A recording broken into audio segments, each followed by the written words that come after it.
Welcome to Fantasy Football Today, Dynasty. I am your host, Heath Cummings, joined today for, I think, the third or fourth time, Matthew Rupert from Couch Scouts, joining us once again. Matthew, thank you for being here today, and let everybody know where they can find your work and tell them all about Couch Scouts. Yeah, absolutely. Thanks very much for having us again. We're the Couch Scouts, couchscouts.com, Couch Scouts podcast, where we're just starting our rookie breakdown. And for the next couple months, our podcast would just be breaking down rookies.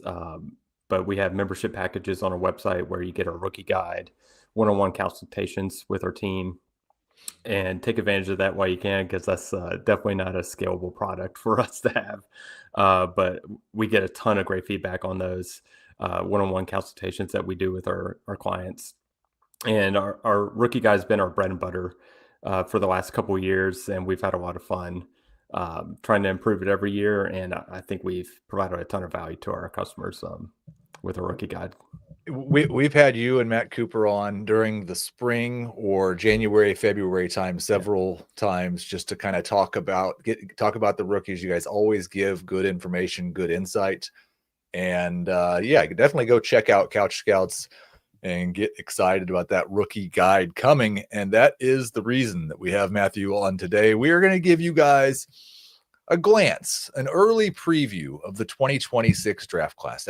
We talk about this every year. We go through cycles where we get really excited about a class, and then we talk about how next year's class is going to be so much better. And then it gets to March, and all of a sudden we fall in love with it again. So we'll see where we're at right now. We're also, though, I know like this is kind of more of a rebuilder show, maybe. Although you contenders that are still considering trading those 2026 picks can benefit from it. At the end of the show, after our second break, if you have rest of season questions, if you have I've got to win this week questions, I will try to get to a few of those as well. So a little something for everyone on today's show. We always start with 3 questions for our guest. And this is a question I've asked a lot of people, Matthew, over the last probably 2 months. And I've gotten a variety of answers. So I'll just ask you, if you're selling to a contender in this final week of the regular season in most leagues, do you prefer a 2026 first or a 2027 first? I absolutely still want a 2027 first. Mm-hmm. Multiple reasons. One, if you're getting a contender's first round pick, the one that's going to be next year is typically going to be a very late one. If you get one that's a year removed from that, so 2 years away, there's a chance, they could have injuries strike. They could have an older team that's contending right now that could fall apart. So the chances of that draft pick being early is much higher. So that's one reason I would prefer it. And then 2, it's just 2027 just looks so elite. I think everyone knows about the elite wide receivers and Jeremiah Smith and Ryan Williams from Alabama and Jeremiah Smith from Ohio State. But you also got other really good wide receiver prospects with Bryant Westco from Clemson, Kim Coleman from Auburn. That class looks to be really strong at wide receiver. And then on top of that, the quarterback class looks really strong. Arch Manning has a ton of name value. Right. Got off to quite a rocky start this year, but it's definitely been improving. But then you have Dylan Raiola from Nebraska, Julian Sand from Ohio State, DJ Langway from Florida. So it looks like it's going to be a really heavy class. And I think the 2026 class is a little bit better than what people thought of. Right. But I don't think it's going to be as deep. And so I think the only distinction I've made, because I agree with you, I've tried to accumulate some 2027 firsts already. And I think specifically when you're talking to a contender, the only thing that would matter for me is if you're talking about their pick or somebody else's, because there are some contenders that have good picks in 2026 from other teams. And if I could lock in a top 5 pick this year versus an unknown next year, I'd probably just go ahead and take this year's. But if I'm talking to a team that looks like they're going to be in the final 4, so it's going to be pick 9 through 12, I agree 100% with what you said. I would much rather take that 2027 pick and hope it's at least a better pick. And hopefully it's a better draft as well. It's very, very early. It's December the 2nd. It's okay if you don't. But do you have And a favorite early draft season sleeper yet? This could be somebody you think is going to be overlooked throughout the process, or it could be somebody that you just don't think enough people have caught on to yet. Somebody that you think qualifies as a 2026 draft sleeper. I'm not sure he would qualify as a sleeper. I think he's undervalued currently. I think he's kind of projected as a day 2 pick. Right. And full disclosure, I've fully scouted and given a score to 2 prospects. This happens to be one of them, Right. but I was very impressed with them. And that's Elijah Surratt from Indiana. Okay. He's a wide receiver, big body guy, 6'2", about 210 pounds, and man, he plays like it. He is physical. He uses his hands incredibly well, especially against press, which I love to see. He was just a slant like king. Like he was just dominating DBs anytime he had to run the slant and out route. Very dominant in that short to intermediate zone. Not a deep threat, not a guy that's going to be blowing the top off the defense, but he does a good job of adjusting to back shoulder passes, good body control, and he was just dominant in the red zone. So I think he's going to be a guy that's going to be moving the chain a ton in the NFL, and also a red zone weapon. And he's not being talked about as a first round pick. So I think it's a guy that could provide some value. It's been fun as somebody who kind of watches college football on the peripheral this time of year. I always tell people I watch more. I think probably you do. I know you do too. I watch more college football after the season's over and before the draft than I do in the college football season. But it's been fun to watch Indiana kind of become this national power. And now we're talking about all these players from Indiana that are going to be drafted early in the NFL draft. Not something that we're used to. Who is the guy? We'll rewind for just one moment, because I talked to you about a lot of 2025 rookies earlier in 2025. Who's the 2025 rookie that has really surprised you the most? It feels weird to say because I had Jackson Dart as my QB2 by like a wide margin, like 10 points on our scoring system, higher than the QB3. But he has just far exceeded my expectations. I thought he would be a guy that would benefit from sitting longer and really getting to learn the NFL from the bench for a little bit. And he's been able to come out right away. His improvisational skills are incredible, but I think he's been able to play on time and rhythm better than I expected earlier. So he's a guy in hindsight I should have had ranked higher, and has definitely surprised me, especially considering that he doesn't have Malik Neighbors out there. Forrest in the chat says, for me, it's Dart. Yeah, I think most people would say that. I will tell you, I watched the Manning cast last night. The Manning cast is a fantastic broadcast. It's the best for especially for those games like the one we had last night where it's not particularly competitive. And like very top of the show, Peyton says, Eli, you talked to Jackson this week. And Eli goes on this little mini rant about how Jackson Dart says he's not changing his playing style. Coming off of the concussion, this is the way I've always played football. This is the way I'm going to play football. And then we saw him take like 17 huge hits against the Patriots. Can he play this way and stay healthy in the NFL? Like something has to change, right? Yeah, absolutely. And I think we've seen it a lot. Like Cam Newton is the guy that, played with reckless abandon, and later in his career started transition sliding more and everything like that. So I think we'll eventually see. It may take longer. He may be a little bit hard-headed about it for a while, but I think we'll eventually see that, especially as he becomes more proficient and more of a surgeon in the pocket. I think he won't have to rely on that kind of physicality and running the ball as much. Yeah, and I like he plays like he's Josh Allen, and he's just not quite built. Maybe he's just going to turn his body into Josh Allen's body, and everything will be okay.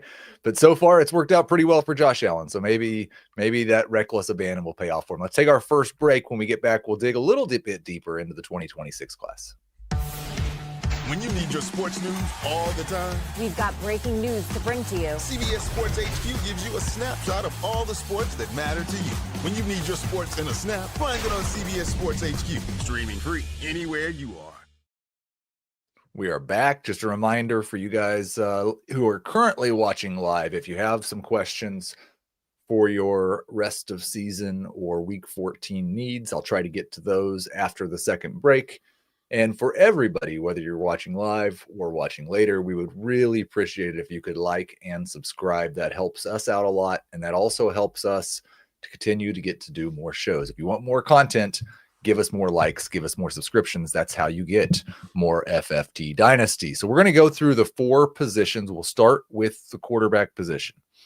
2026 QBs. You talked about how the 2027 class looks pretty exciting. How do you currently feel, just as a general overview, about the 2026 quarterback class?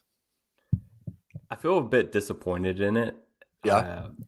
We talked earlier in the spring, and I mentioned Lenore Sellers from South Carolina and Garrett Nussmeimer from LSU as being guys that I wanted to see ascend, and they just haven't this year. So I think that, kind of leads to my disappointment a little bit. But that's not to say that this is a terrible class. Watching Elijah Surratt last night, I got to see Fernando Mendoza, and I was really impressed, really impressed. That, most of the time when I'm scouting wide receivers, I'm like, man, the quarterback's really holding back this offense. Like, this guy's open all the time and he's not getting the passes, or the guy was open on the other side of the field and he's just missing the timing on it. And over and over again, I saw Mendoza, throwing on time with anticipation, throwing 40-yard like hole shots against cover 2 down the field. Really beautiful stuff. And then on top of that, he just has a prototypical frame at 6'5", over 220 pounds, really strong arm to, be able to play in bad weather or, make those 40-yard hole shots before the safety can get over the top. There's other guys, Ty Simpson, Dante Moore, that have a lot of upside. Ty Simpson from Alabama, good arm strength and physical tools. Dante Moore, I think, has the chance to be a really good passer, very accurate, can play on time and in rhythm.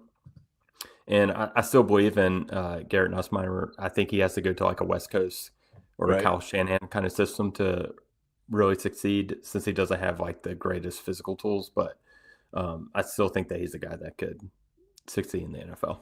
So how many of those guys, or are you sure at this point, or you feel relatively, I mean, we're not sure of anything in December, but if the draft was tomorrow, how many of those guys would you think are probably going round 1? I think Mendoza's a lock after what I've seen. I haven't done full scouting on the rest of the guys, but I think Simpson and Moore definitely have a chance of being first-round picks, but I wouldn't call them a lock. Right. So Mendoza may be the one.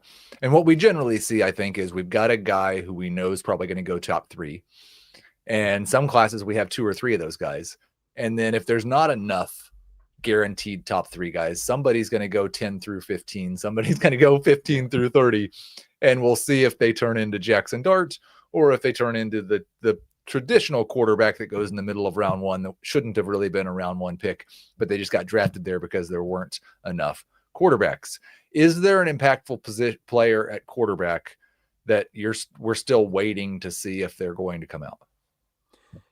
Yeah, I think Dante Moore from Oregon and Ty Simpson from Alabama are still underclassmen. So, but frankly, I would be shocked if they didn't come out after talking about how loaded the 2027 class looks. I think wouldn't be the wisest decision to try and go in that loaded class. So I'd be shocked if they don't come out. But there's definitely a chance they could go back and continue building their resume. Moving on to the 2020, and I thought it was interesting because I was looking, actually, before we move on, at like the current standings and for the number 1 pick, and it's probably going to be the Titans, who are probably not going to take a quarterback at number 1. And then it is kind of like, it's really interesting. Like Cleveland, you would think, well, they would like to take a quarterback. Well, I think Cleveland's getting ready to go to get their 4th win, and probably not even be in consideration to have that pick. Now, they have multiple picks, right? As of right now, the Titans have the 1st pick. The Giants have the 2nd pick. No way either of those teams are taking a quarterback. So somebody's probably trying to trade up for that Tennessee pick or that New York pick. You've got the Saints, you've got the Raiders, you've got the Browns, the Commanders, no chance. The Jets, maybe. Though the Jets probably beat the Dolphins this week and ruin things for themselves. But it is like a weird deal that a lot of the bad teams don't need or aren't going to take a quarterback, whether they need one or not. So it'll be interesting to see. I think we'll have some definite trades for that number one pick. We'll move on to the running back position. And I guess my uneducated perception is that this is the best position in the 2026 draft class, or at least has the guy that probably is going to go 101. Is that a general way that you would look at this 2026 class? Is running back the strength? I think it's really top heavy. I'm not sure about the depth. I feel like there's probably going to be some better depth at wide receiver, but for sure top heavy running back class is definitely taking it this year. Okay, so more likely to see a running back at 101 than a wide receiver, but potentially more wide receivers in the top 12 picks than running backs, which is generally the way that it is, even if it shouldn't be. So is there a running back that could sneak into round one? That gets more and more rare, it seems like, every year. Yeah. I think Jeremiah Love from Notre Dame's an absolute lock. I mean, what a monster that guy is. To me, he looks like Jonathan Taylor does this year. Just really good breakaway speed, but incredible power. Can also catch it out of the backfield. I think Jonah Coleman is another guy that could potentially sneak into round one. Really big, 5'9", almost 230 pounds, but has really good power, contact balance, and good speed as well. So he's the guy that I think could also sneak into round one. You said Jeremiah Love, and then you said Jonathan Taylor. And I can't remember a running back that I liked more going into the NFL draft than Jonathan Taylor. And then the dumb Clyde Edwards-Helaire Chiefs thing happened and messed up a lot of people's dynasty rookie draft plans and maybe messed up. I guess it didn't mess things up too bad for the Chiefs. They still won Super Bowls, but they would have been better with Jonathan Taylor. Yeah. Do you think, like, one of the things that really got me excited about Jonathan Taylor was that size speed score? Like, he went to the combine and he's this massive man who's running faster than everyone else. You think Love's going to, I mean, at this point, Love might be so clearly the RB1 that he doesn't even participate in those drills. But is he just like on a different level than the rest of the running backs in this class? Yeah, I think so. I agree. I think if he does compete at the combine, he's going to blow everything away and probably improve his draft stock. I don't think anything's going to change him being RB1 this year, but it could potentially help him, move up and, be a top 10 pick instead of top 15 or something like that. I'm gonna throw a curveball at you here, and there was no preparation for this question, so this is off the cuff, which is my favorite type of answers, really. Oh yeah. If you were right now, and you can factor in what we've seen from the 2025 rookies, we talked about that as a generational running back class. We've gotten mixed results, but I think most people still have 3, 4, maybe 5 of these guys in their top 15 dynasty running backs from the 2025 class. You've got Ashton Genty, Travion, Quinshawn, Omarion Hampton, RJ Harvey is emerging. Comparing Love to those guys, either as prospects or from what you've seen from him in the NFL as well, does he belong in that top tier of the 2025 guys, or do you think he would have been a second tier guy in that class? Yeah, he would have been a first tier guy. I think I haven't given him a film grade yet, but I did have a decent little gap between Genty and Hampton. So I think Love would probably be more in that Genty range. Okay. Just from like the highlights I've seen. I haven't done like full scouting with the all 22 film yet. Right. But to me, he just looks so special. Okay. So I wouldn't be shocked if he ends up in that kind of Genty tier for me. And then same question. We're kind of going through, you guys will see the same questions at each position. But when you look at the running back class, is there an underclassman who could either change the perception of this class by staying or going? Not really. Like Love and Jonah Coleman are both underclassmen, but with the RBs right shelf life being so short in the NFL, like pretty much no one stays. Like Nicholas Singleton from Penn State was one that ended up staying last year and now is a senior. which I was surprised by. But not too shocked with how loaded that 2025 class was. So it's pretty rare. So I just don't see anyone. Not running back's probably not a good position to do that. Yeah. Let's move on to wide receiver. Last year was kind of a down year in terms of how we viewed the prospects. And I think after the Travis Hunter debacle and injury, it's kind of a down year in terms of where they rank after their rookie year in the Dynasty rankings. Ibuka's been good. Tedero McMillan's been up and down, but he's mostly been good. We're excited about those two guys. We're not sure what to think about the rest. Next year is supposed to be this incredible wide receiver class in 2027. Where does 2026 fit kind of between that 2025 class and the 2027 class? I know it's behind 2027. Is it at least on par with 2025, or is it just a truly down year at wide receiver? Early look at it, I think it's closer to 27 than it is to 2025's class. I think it's much better than 2025, a lot more depth. There's a lot of really big body receivers in this class, like lots of guys over 6'4" or 6'5". So there's going to be plenty of new red zone weapons coming to the NFL next year. It's funny because we have, we had that little span where the small guys were all the rage and the big guys kept busting. Now it seems like the big guys are kind of coming back. It'll be interesting to see if the NFL is going to value those guys or if they're just going to be running up and down the sideline doing cardio and scoring 20 points one week and 5 the other 3.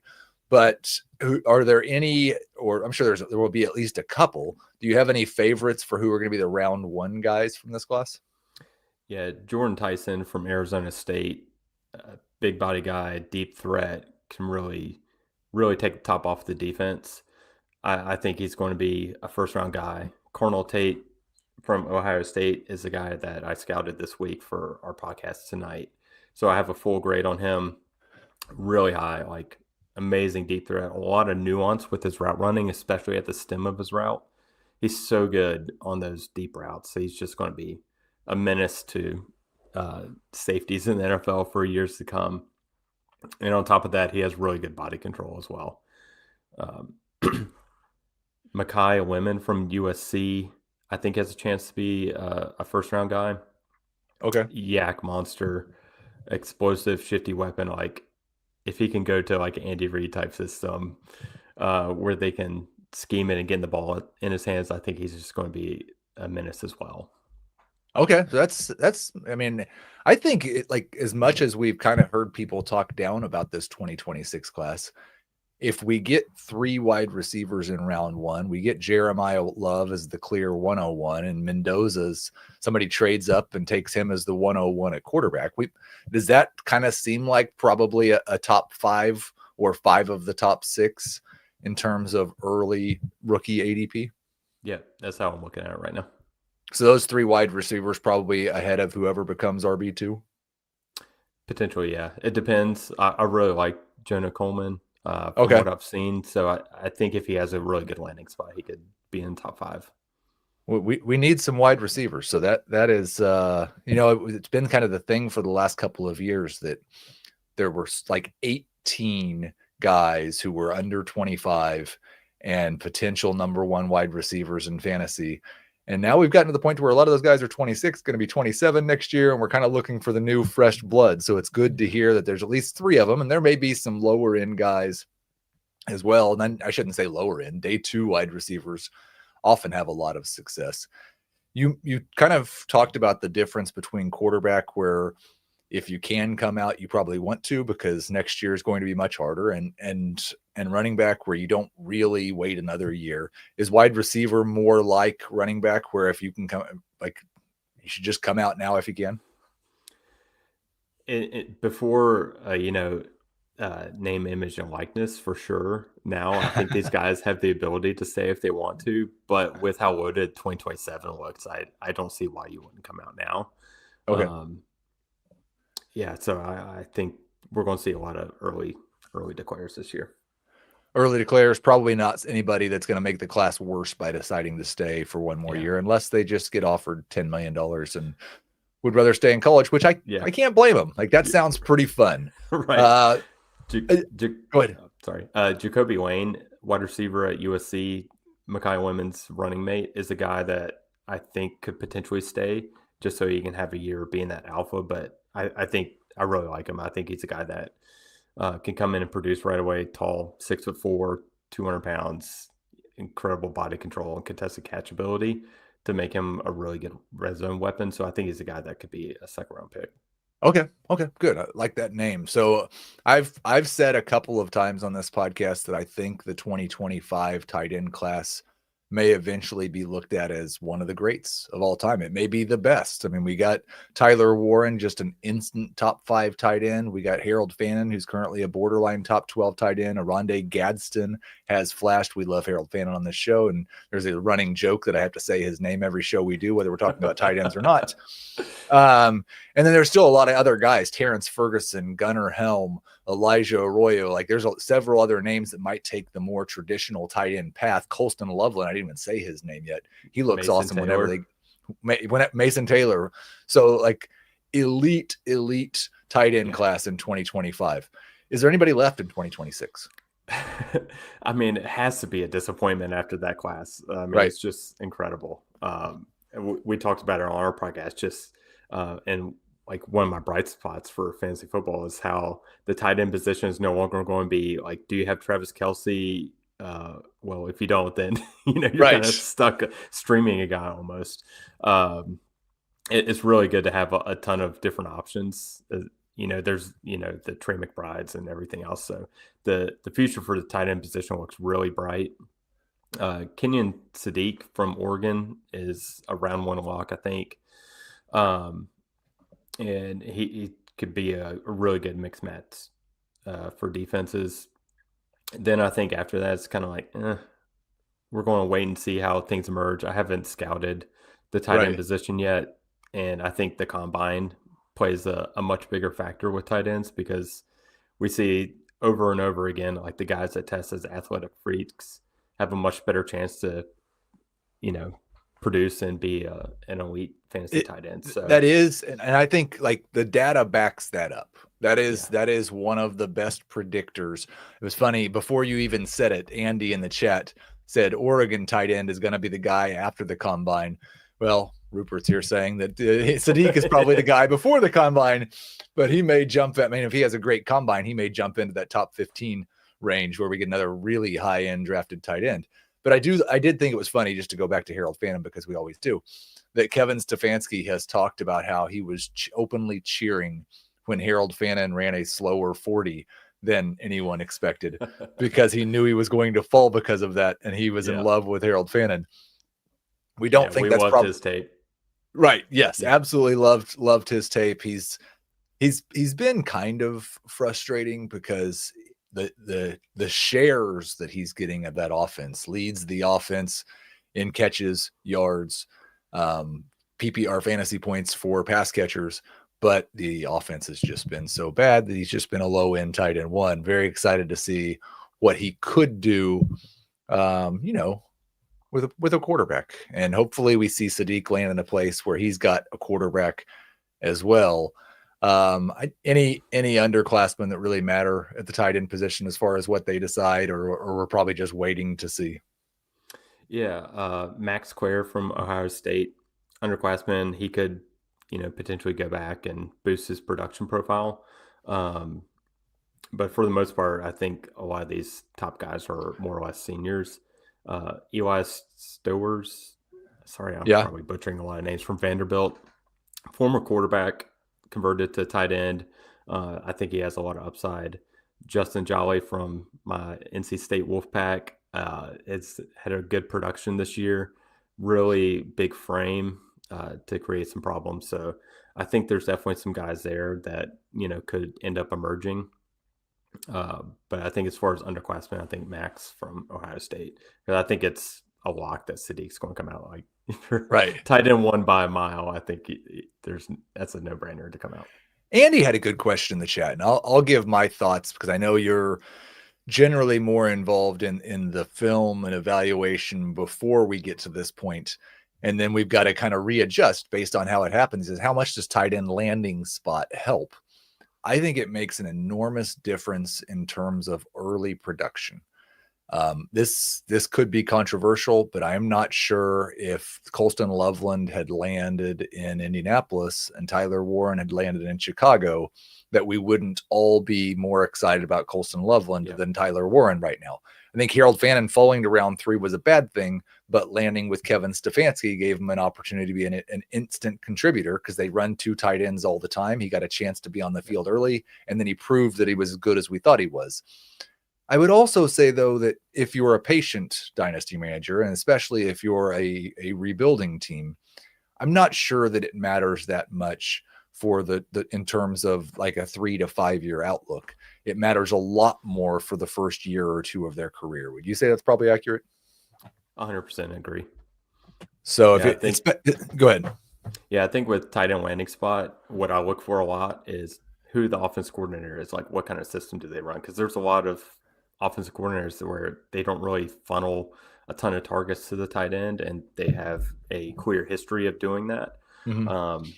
Whereas you have other teams where they're involving the tight end as basically like their number 1 target earner or close to it. So I think not only like landing spot, but who the offense coordinator in the system is. I think one of the best examples of this is Stefanski in Cleveland.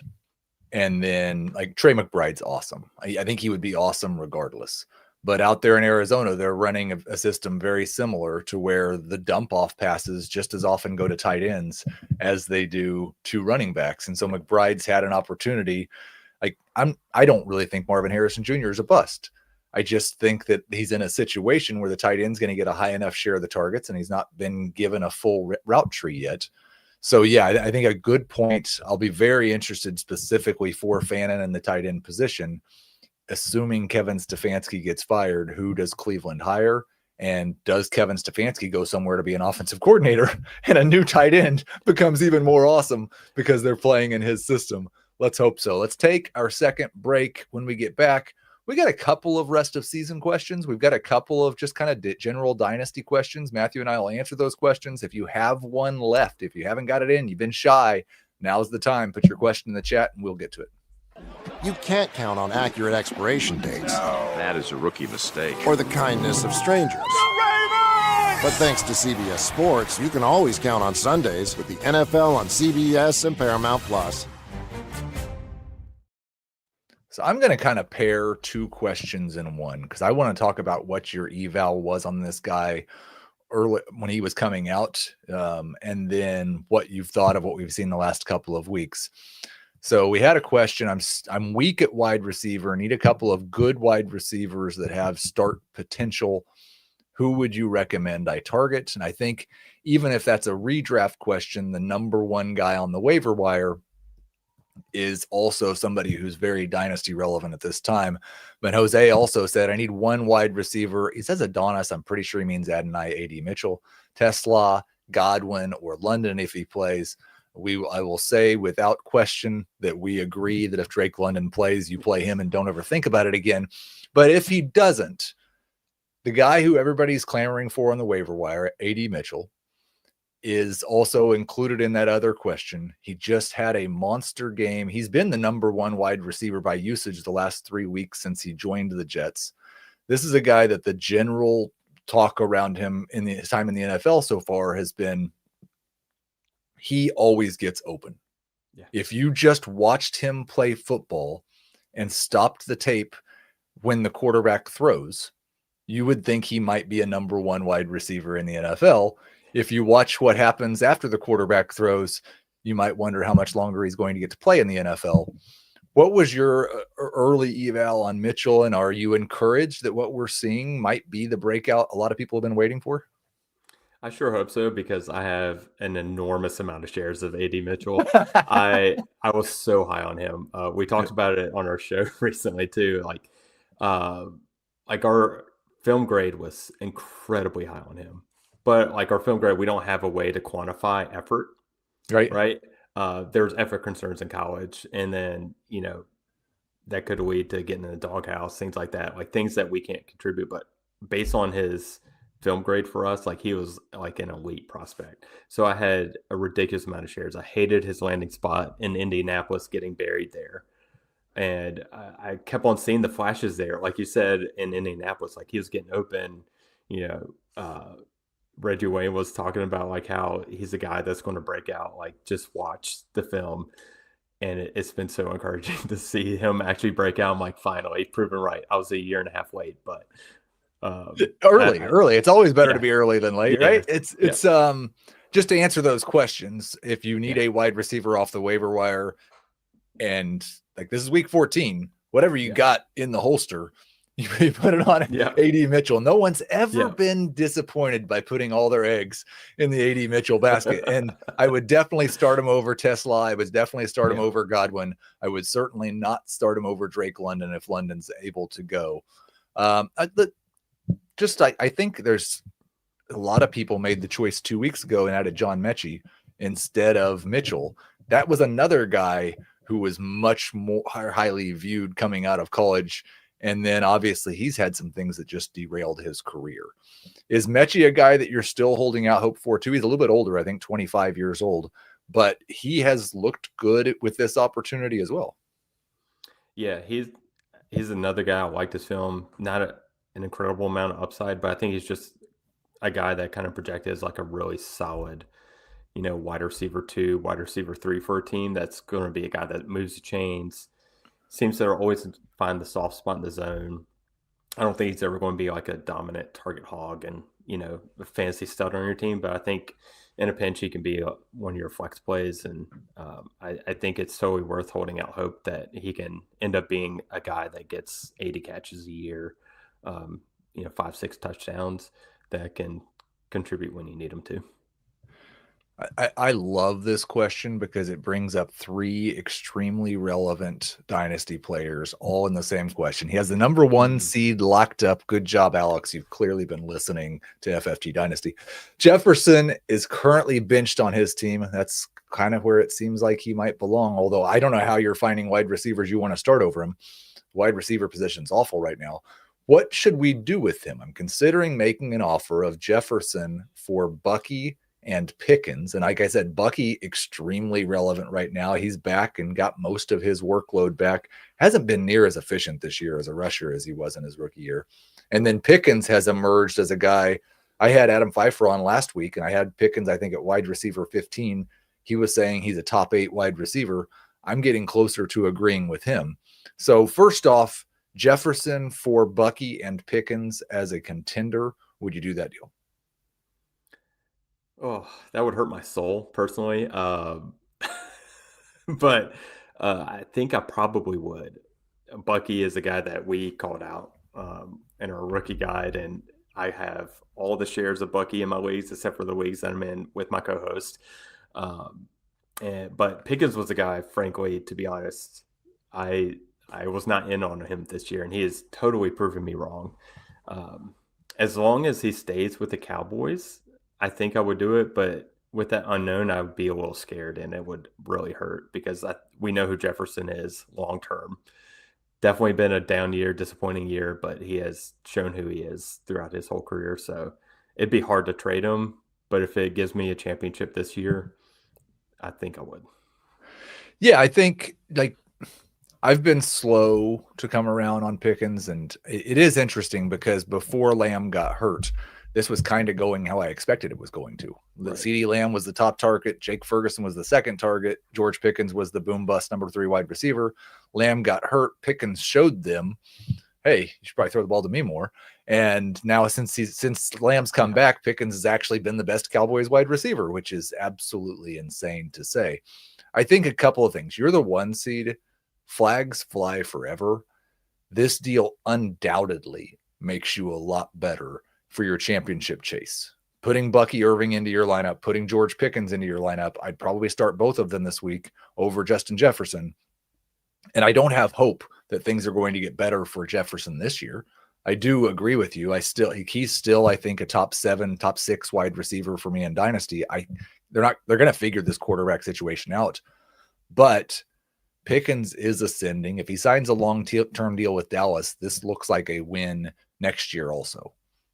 If he doesn't and you win a championship, it's going to hurt a little bit in future years, but you have a championship. So I'm updating the trade chart. Just a reminder, cbssports.com. You can get my quarterback, running back, wide receiver, and tight end rankings generally on Wednesday, occasionally on Thursday. And then Sportsline, we've got trade charts for both 1QB and super flex leagues. Looking at those trade charts, this is a smash accept for me. I would trade Jefferson for Bucky and Pickens. You're getting younger. You're getting better this year. Hopefully Jefferson's not wide receiver 1 overall next year. And one more question, at least. I'll check the chat before we go, but should I trade a second for Ertz or Theo Johnson? So I'm going to just assume you're a true contender. Why? Because why else would you be considering doing this? And so we're talking about a 2026 pick that's probably going to be 10 through 12 in round 2 of this draft. How do you value those? Is somebody like Ertz or Theo Johnson, who might just be like a barely above replacement level tight end, but maybe really needed in your lineup, worth it? Or do you think this class is deep enough that you want to hold on to those seconds? I think I'll want to hold on to the second. Yeah. I've found enough gems in that, late second to third range. Like Cam Scatterbo was going, in that last 4 picks of the second round and many drafts this year. I think I would want to hold on to it or try and get a little bit better option than Ertz or Theo Johnson. Yeah, I'd probably be more interested in trading 2 seconds for somebody that I thought that could really, really help me. And I think it's a good reminder. Now is a pretty good time. Those teams that are in it kind of view those seconds as expendable. And so you might be able to turn somebody on your roster that you're probably not going to help you win championships in the future if you're not a contender right now into a future second or a pair of future seconds, and it could really push you in the future. So I've got Zach Ertz on a couple of teams that have fallen out of contention. I may go see if I could deal him for a second. I'd probably take a third for him. So one more trade from the chat. Andy asks, would you give up a second and third next year for Tucker Kraft? Absolutely. 100%. I'd give up if you could trade 4 years in advance, I'd give up 4 seconds for Tucker Kraft. Yeah. I was in early on Tucker Kraft. I have a ton of shares, and man, I was bummed with his injury. I think he's a stud, like just a yak monster in that kind of George Kittle kind of mold. He's going to be a guy that's going to be anchoring on your team for a long time. Yeah, definitely a top 8 dynasty tight end. If he was playing this year, he's probably a top 4 or 5 dynasty tight end, but this year does matter. So, if you can get him for anything less than a first, I would be very happy to do that. Awesome stuff, Matthew. Thank you for the glimpse into the 2026 class. I told Cooper that I will have you guys back on in January or February when you've got a little more scouting done. We'll get a little more in-depth. You guys can make some calls on what's going to happen with the 2026 class. But just tell everybody once more before we go all about Couch Scouts. Yep. You can find us on couchscouts.com, Couch Scouts on Apple, and where you get your podcast. We do 2 shows weekly. So we'll be recording tonight. And we also have our second podcast, Couch House GM podcast, that is on the same feed that drops on Fridays. That's going to do it for FFT Dynasty. Thank you to everybody who was active in the chat. Thank you to Matthew for being here. Thank you to Debo for making everything work. We will talk to you next Tuesday.